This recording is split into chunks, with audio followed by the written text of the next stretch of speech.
नमस्कार दोस्तों, जय हिंद। स्वागत है आपका आपके अपने चैनल पाठशाला के में। बिहार पुलिस अर्थशास्त्र, जी हाँ, इससे पहले इसके 3 वीडियोस आप लोग को दे चुका हूं मैं। यह बिहार पुलिस अर्थशास्त्र का चौथा वीडियो है। बहुत सारे लोगों ने कमेंट किया कि सर कितने वीडियोस आएंगे, तो देखा आप लोगों ने दोस्तों बिहार पुलिस में दोस्तों अर्थशास्त्र से क्वेश्चन की संख्या जो एक शिफ्ट में है वह लगभग 8 से 9 है। तो 8 से 9 है तो कम से कम 8 से 9 वीडियोस भी आपको देखने पड़ेंगे, क्योंकि अगर आप भी चाह रहे हैं कि बिहार पुलिस में आपका एक सीट जो है वह सुनिश्चित हो, तो एक भी जो सब्जेक्ट है उसको हल्के में मत लीजिए, है ना। जैसे कि मैंने एक वीडियो भी बनाया है और आपको प्रूफ के साथ दिखाया है कि किस बुक से क्वेश्चंस आए हैं, तो उसी बुक का ये वीडियो है। बिल्कुल भी गलती मत करिएगा, सारे क्वेश्चंस इंपॉर्टेंट हैं। ये मत सोचिएगा कि ये सब हमको पता है, सबको आप देखिए। और इसका पीडीएफ भी मैं अपने ही टेलीग्राम पर आपको दे भी देता हूं, तो परेशान होने की कोई आवश्यकता नहीं है। आपको पीडीएफ इसका बिल्कुल निःशुल्क मिल जाएगा। तो इस वीडियो को आप देखिए और रिवीजन करना होगा तो आप पीडीएफ के माध्यम से इसको रिवीजन भी कर लीजिएगा। अब बिना वक्त गवाए हुए मैं वीडियो को शुरू करता हूं। पहला क्वेश्चन, भारत में आयकर सर्वप्रथम कब लगाया गया? तो इसका आंसर हो जाएगा 24 जुलाई 1860 को। आयकर की बात करें कि भारत में सबसे पहले आयकर कब लगाया? 24 जुलाई 1860 को। क्वेश्चन नंबर 2, प्रतिवर्ष किस तिथि को आयकर दिवस मनाया जाता है? तो देखिए दोस्तों, आयकर दिवस जो है वह 24 जुलाई को प्रतिवर्ष मनाया जाता है, तो ध्यान रखेंगे। क्वेश्चन नंबर 3, सरकार की आय के 3 बड़े स्रोत कौन कौन से हैं? बड़े बड़े स्रोत की बात हो रही है यहाँ। तो पहला है वस्तु एवं सेवा कर यानी जीएसटी, दूसरा है आयकर, और तीसरा की बात करें तो तीसरा है दोस्तों निगम कर। ध्यान रखेंगे। क्वेश्चन नंबर 4, सरकारी बैंक को नियंत्रित करने वाला मंत्रालय कौन है? तो सरकारी बैंक को नियंत्रित करने वाला मंत्रालय जो है वह वित्त मंत्रालय है। कौन है दोस्तों? वित्त मंत्रालय। ध्यान देंगे। क्वेश्चन नंबर 5, कृषि आय सबसे पहले कहाँ और कब लगाया गया? तो सबसे पहले अपने बिहार में ही लगाया गया है, 1938 में लगाया गया है। इस बात पर भी ध्यान देंगे। क्वेश्चन नंबर 6, शराब पर उत्पादन कर किसके द्वारा लगाया जाता है? शराब पर, तो शराब पर राज्य सरकार के द्वारा लगाया जाता है। जैसा कि आपको पता है कि बिहार में शराब बंद है, तो ये राज्य सरकार की अनुमति पर है, तो ये राज्य सरकार के द्वारा ही कर भी लगाया जाता है। क्वेश्चन नंबर 7, विश्व में कॉल मनी मार्केट का सबसे बड़ा केंद्र किस बाजार को माना जाता है? तो आप बताएंगे लंदन मनी मार्केट को माना जाता है। ध्यान रखिएगा, इंपॉर्टेंट है दोस्तों सारे क्वेश्चन। भले पढ़ने में थोड़ा सा ऑड लगे लेकिन इंपॉर्टेंट है। देखा आपने बिहार पुलिस में कितने जटिल जटिल क्वेश्चन पूछे गए हैं, तो उसी हिसाब से पढ़ना है। 1 अक्टूबर के आधार पर ही तैयारी करनी है।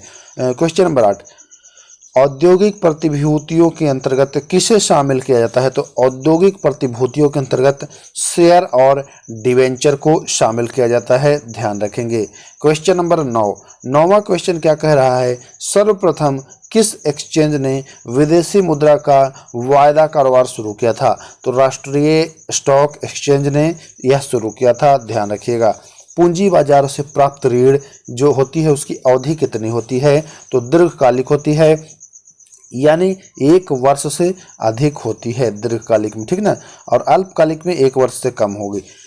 वे प्रतिभूतियों जिनकी परिपक्व अवधि 365 दिन से अधिक होती है क्या कहलाती है? वैसी प्रतिभूति जिनकी जो परिपक्व अवधि होती है वो 365 दिन से अधिक होती है, तो उन्हें बॉन्ड कहा जाता है। क्या कहा जाता है दोस्तों? बॉन्ड। बिल्कुल हूबहू यही लैंग्वेज में क्वेश्चन पूछता है दोस्तों, तो इसको एकदम रट लीजिए, किसी भी हाल में रट लीजिए। अगला क्वेश्चन 12 नंबर, प्रारंभिक सार्वजनिक प्रस्ताव के माध्यम से विश्व में सर्वाधिक पूंजी जुटाने वाली कंपनी? तो सर्वाधिक पूंजी जुटाने वाली कंपनी जो है वह सऊदी आरामको कंपनी का नाम आपने सुना भी होगा। बुलिश और बियरिश अवधारणा किस से संबंधित है? तो यह शेयर बाजार से संबंधित है। ध्यान रखेंगे। क्वेश्चन नंबर 14, सुपर मार्केट या सुपर बाजार से क्या तात्पर्य है? तो खुदरा विक्रय संगठन जो है वह सुपर बाजार या सुपर मार्केट कहलाता है। ध्यान रखिएगा। एम्स्टर्डम स्टॉक एक्सचेंज विश्व का प्रथम स्टॉक एक्सचेंज था। तो इसकी स्थापना की बात की जा रही है कि इसकी स्थापना कब हुई थी, तो बताएंगे 1602 में। देखिए ये बिहार सब इंस्पेक्टर में ये वाला क्वेश्चन पूछा गया था, तो ध्यान रखिएगा, सारे इंपॉर्टेंट है दोस्तों, सारे इंपॉर्टेंट हैं। क्वेश्चन नंबर 16, मानव पूंजी में बढ़ता हुआ विनियोग क्या अग्रसारित करता है, तो मानव पूंजी में बढ़ता हुआ विनियोग कुशलता में विकास अग्रसारित करता है। गिल्ट एज्ड बाजार किससे संबंधित है, तो गिल्ड एज्ड बाजार जो है वह सरकारी प्रतिभूति बाजार से संबंधित है, ध्यान रखिएगा। क्वेश्चन नंबर 18, भारत का औद्योगिक वित्त निगम किस रूप में कार्य करता है, तो विकास बैंक के रूप में कार्य करता है, इंपॉर्टेंट है। बाजार अर्थव्यवस्था का प्रबल समर्थन किसने किया था, तो एडम स्मिथ तथा जेके गालब्रेथ ने किया था, ध्यान रखिएगा। बाजार एक आर्थिक प्रकृति है, यह किसी और रुझान उत्पन्न करती है, तो यह उपभोक्तावाद की ओर रुझान उत्पन्न करती है। किस है यहाँ, बाजार एक आर्थिक प्रकृति है, यह किस ओर रुझान उत्पन्न करती है, तो उपभोक्ता की ओर, उपभोक्तावाद की ओर रुझान उत्पन्न करती है। क्वेश्चन नंबर 21, कोई बाजार क्रेता बाजार कब कहलाता है, दोस्तों क्रेता बाजार कब कहलाएगा, देखिएगा ध्यान दीजिएगा, जब मांग से पूर्ति अधिक हो।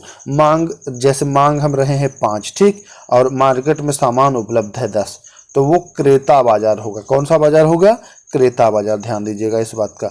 अगला चलते हैं, किसी अर्थव्यवस्था में यदि बाजार की दर को घटाया जाता है तो इसका क्या प्रभाव पड़ेगा, तो इसका प्रभाव अर्थव्यवस्था में निवेश व्यय को बढ़ाएगा, अर्थव्यवस्था में निवेश व्यय को बढ़ाएगा, बढ़ जाएगा, ठीक है ना, ध्यान दीजिएगा। क्वेश्चन नंबर 23, कंपनी के डिवेंचर धारक किसे कहा जाता है, तो कंपनी के डिवेंचर धारक जो होते हैं लेनदार, उन्हीं कहा जाता है, दोस्तों ध्यान दीजिएगा। भारत के विनिवेश आयोग के प्रथम अध्यक्ष कौन थे, तो जीवी रामकृष्ण प्रथम अध्यक्ष थे, ध्यान दीजिएगा। क्वेश्चन नंबर 25, भारतीय अर्थव्यवस्था के संदर्भ में खुला बाजार प्रचलन से क्या आशय है, तो खुला बाजार प्रचलन का मतलब क्या है, आरबीआई द्वारा सरकारी प्रतिभूतियों के क्रय और विक्रय, ठीक ना, खुला बाजार प्रचलन सरकारी प्रतिभूतियों के क्रय और विक्रय से संबंधित है। क्वेश्चन नंबर 26, मुद्रा बाजार का नियमन व नियंत्रण किसके द्वारा किया जाता है, तो भारतीय रिजर्व बैंक के द्वारा किया जाता है, इंपॉर्टेंट है, ध्यान रखिएगा। क्वेश्चन नंबर 27 यानी 27, भारत सरकार द्वारा वर्ष 1993 में रंगराजन समिति की नियुक्ति क्यों की गई, किस लिए की गई, तो पूंजी विनिवेश के लिए की गई है, ध्यान दीजिएगा। क्वेश्चन नंबर 28, भारत के शेयर बाजार का मुख्यालय बात कर रहा है दोस्तों, तो सभी लोग जानते हैं कि इसका मुख्यालय मुंबई में है। शेयर बाजार में चलने वाले बृहद कारोबार को कौन सी संस्था नियंत्रित करती है, तो यह सेबी नियंत्रित करती है। सेबी का फुल फॉर्म जरा एक बार आप लोग बता दीजिए, सेबी का फुल फॉर्म एक बार आप लोग बता दीजिए। अगला क्वेश्चन, इनसाइडर ट्रेडिंग का संबंध है, तो इनसाइडर ट्रेडिंग का संबंध है शेयर बाजार से, किससे संबंध है, शेयर बाजार से। इनसाइडर ट्रेडिंग जो है उसका संबंध शेयर बाजार से है, ध्यान दीजिएगा। बाजार के मुख्य शेयर बाजार में सर्वाधिक कारोबार कौन सा बाजार करता है, तो सर्वाधिक बाजार जो है वह शेयर बाजार ही करता है, ध्यान दीजिएगा। एस्चुरिज शब्द का संबंध किससे है, एस्चुरिज शब्द का संबंध है वह बीमा से है। देखिए अब एस्चुरी एक होता है जो डेल्टा नहीं बनाती है, नदियां होती है जो ज्वार नदमुख बनाती हैं, ठीक ना, और एक है आपका यहाँ एस्चुरिज, तो ध्यान दीजिएगा, नदी से मत समझ लीजिएगा, ये बीमा से संबंधित है। क्वेश्चन नंबर 33 यानी 33, विश्वसनीय प्रतिभूतियों से क्या तात्पर्य है, ऐसे शेयर जिन पर लगातार जो है वह दर ऊंची होती जाती है विश्वसनीय प्रतिभूतियां कहलाती है। दलाल स्ट्रीट की बात कर रही है दोस्तों। देखिए कि बहुत बार ये क्वेश्चन आया है कि दलाल स्ट्रीट कहाँ में है, दलाल स्ट्रीट कहाँ में है, तो आप लोग जानते हैं दलाल स्ट्रीट मुंबई में है, ध्यान दीजिएगा, तो आंसर मुंबई करिएगा दोस्तों। भारत में ट्रेजरी बिल 3 परिपक्व के लिए है, ट्रेजरी बिल जो है वह 3 परिपक्व अवधि के लिए है, तो वह अवधि पूछता है कौन कौन सी अवधि है, तो पहली अवधि 91 दिन, दूसरी अवधि 182 दिन और तीसरी अवधि 364 दिन की होती है, ध्यान दीजिएगा। क्वेश्चन नंबर 36, अंतरराष्ट्रीय नकदी की समस्या किससे संबंधित है, तो ये अन्य मुद्रा जैसे कि दुर्लभ और डॉलर मुद्रा से संबंधित है, ध्यान दीजिएगा। क्वेश्चन नंबर 37, भारत सरकार द्वारा बीमा नियामक एवं विकास प्राधिकरण भारत सरकार द्वारा बीमा नियामक एवं विकास प्राधिकरण IRDA, ध्यान दीजिएगा IRDA जो है इसकी स्थापना कब की गई? तो इसकी स्थापना IRDA की स्थापना जो है वह 2000 ईस्वी में की गई है। ध्यान दीजिएगा। किसान क्रेडिट कार्ड योजना की जो शुरुआत है, इसका प्रारंभ है, यह कब हुआ बात कर रहा है? तो इसकी शुरुआत 1998-99 के दौरान हुई है। तो इम्पोर्टेंट है, ध्यान रखिएगा, स्टार लगा लीजिए। देखिए अगली बार ये पूछा जाएगा। RN मल्होत्रा समिति का संबंध किससे है? तो RN मल्होत्रा समिति का संबंध है बीमा क्षेत्र से। किससे है दोस्तों? बीमा क्षेत्र से RN मल्होत्रा। देखिए ये जो वीडियो है ये मैं बना तो रहा हूँ बिहार पुलिस के लिए, लेकिन आप देखिएगा जब बिहार SSC का एग्ज़ाम होगा और बिहार दरोगा का एग्ज़ाम होगा तो उसमें भी इससे क्वेश्चन आएंगे। तो आप लोगों में से जो भी बिहार SSC या बिहार सब इंस्पेक्टर की भी तैयारी कर रहे हैं तो मान के चलिए कि आपका तीनों तैयारी एक साथ हो रहा है। ध्यान दीजिएगा। साख नियंत्रण के संबंध में भारत की सबसे पुरानी क्रेडिट रेटिंग संस्था कौन सी है?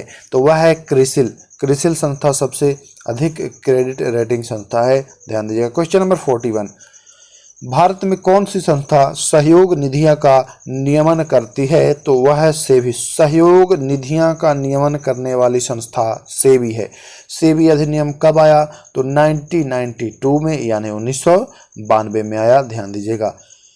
कौन सी एकमात्र विदेशी कंपनी जो भारतीय डिपॉजिटरी रसीद के रूप में सूचीबद्ध है? तो पता है आपको, स्टैंडर्ड चार्टर्ड जो बैंक है यह भारतीय रसीद के रूप में सूचीबद्ध है। ध्यान दीजिएगा। Question number 44, Bombay stock exchange का समाधि सूचकांक जो है वह क्या कहलाता है?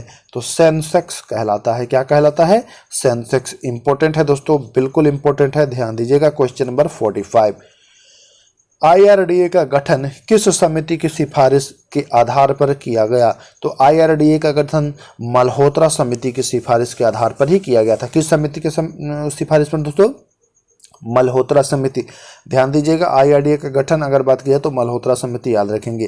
देखिए इंपॉर्टेंट है, मैं बार बार आपको चेता रहा हूँ, इंपॉर्टेंट है ये क्वेश्चन, इंपॉर्टेंट है बहुत ज़्यादा, तो ध्यान दीजिएगा। अगला क्वेश्चन, क्वेश्चन नंबर 46, क्या कह रहा है देख लेते हैं। सरकार ने बीमा व्यवस्था के नियमन के लिए किसका गठन किया है? बीमा व्यवस्था के नियमन के लिए IRDA का गठन किया है। ध्यान दीजिएगा, इंपॉर्टेंट है दोस्तों। क्वेश्चन नंबर 47, भारतीय पूंजी बाजार घोटाले की पुनरावृत्ति को रोकने के लिए भारत सरकार ने किस नियामक को शक्तियां सौंपी है? पूंजी बाजार के घोटाले से बात कर रहे हैं, तो पूंजी बाजार के घोटाले को रोकने के लिए भारत सरकार ने सेबी को जो है वह शक्तियां सौंपी है। निक्की किससे संबंधित है? तो निक्की टोक्यो का स्टॉक एक्सचेंज है, निक्की उससे संबंधित है। क्वेश्चन नंबर 49 बहुत इंपॉर्टेंट है और ये बहुत बार पूछा गया है। ब्लू चिप कंपनी से क्या आशय है? ब्लू चिप कंपनी क्या है? तो ब्लू चिप कंपनी उसको कहते हैं, देखिएगा, पूंजी बाजार तथा उद्योग जगत में प्रतिष्ठित एवं बड़ी कंपनी को ब्लू चिप कंपनी कहा जाता है। क्वेश्चन नंबर 50 और आखिरी क्वेश्चन जो कि इंपॉर्टेंट है, ध्यान रखिएगा। मुद्रा बाजार के लिए जाने वाले ऋणों की परिपक्वता अवधि कितनी होती है? तो इसकी मुद्रा बाजार के लिए जाने वाले जो ऋण होती है उसकी परिपक्वता अवधि 1 वर्ष से कम यानी अल्पकालिक होती है दोस्तों, ध्यान रखिएगा। तो दोस्तों यह थे बिहार पुलिस अर्थशास्त्र पार्ट 4 का 50 इम्पॉर्टेंट क्वेश्चन। क्योंकि देखिएगा इस बार जब बिहार पुलिस का एग्जाम होगा तो जैसे पिछली बार मैंने जो PDF आपको दिया था केवल एक PDF दिया था और उससे 3 क्वेश्चन आए थे, और इस बार लगभग मैं 8 से 10 आपको वीडियोस दूंगा, ठीक ना, और इतने ही PDF भी आपको मिलेगा। तो ये मान के चलिए कि बिहार पुलिस का एक भी क्वेश्चन जो है अर्थशास्त्र का आपसे नहीं छूटने वाला है। जो जितने क्वेश्चन पूछे जाएं 7, 8, 9 सारे कर लेंगे आप। तो आप भी चाहते हैं कि बिहार पुलिस में आपका सिलेक्शन पक्का हो तो वीडियोस को अच्छे से देख लीजिएगा और इसका PDF भी डाउनलोड कर लीजिएगा। PDF आपको हमारे टेलीग्राम पर मिल जाएगा और टेलीग्राम का लिंक इस वीडियो के डिस्क्रिप्शन में मिल जाएगा। तो परेशान होने की कोई बात नहीं है। ऐसे ही रोजाना क्लास के लिए चैनल पर नए हैं तो सब्सक्राइब कर लीजिएगा। और हाँ दोस्तों, एक और इम्पोर्टेंट नोटिस, बिहार SSC की भी क्लास स्टार्ट हो चुकी है। तो बिहार SSC के लिए आप जैसे 10 बजे दिन में प्रतिदिन आपको वीडियोस मिल जाता है उसका, है ना। तो आप बिहार एसएससी के लिए भी हमारे चैनल को ज्वाइन कर लीजिए, क्योंकि बिहार एसएससी भी बहुत अच्छी नौकरी है। और देखिए, जब तैयारी कर रहे हैं बिहार पुलिस की तो उसकी भी करिए, जीके का सिलेबस दोनों का एक ही है। तो मैं कहूँगा कि आप दोनों की तैयारी करें और अच्छे से करें, सफलता पाएं। फिलहाल इस वीडियो को समाप्त करते हैं, मिलते हैं नेक्स्ट वीडियो में। नमस्कार, जय हिंद।